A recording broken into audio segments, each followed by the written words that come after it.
जय हिंद, जय गौ माता। सभी भाइयों को राम राम। आपकी और हमारी यूट्यूब चैनल DH गिर गौशाला में आप सभी भाइयों का स्वागत करता हूँ। मैं हूँ गुजरात से हार्दिक भाई भरवाड़।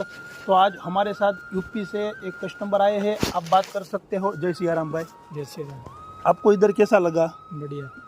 तो आप कोई भी कस्टमर आना चाहते हैं तो आप क्या कहना चाहते हो?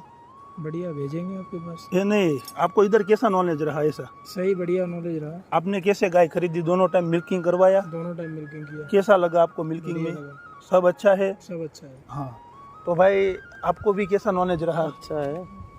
तो आप देख सकते हो सभी भाई, एक साथ हमने 8 गौ माता परचेस की है।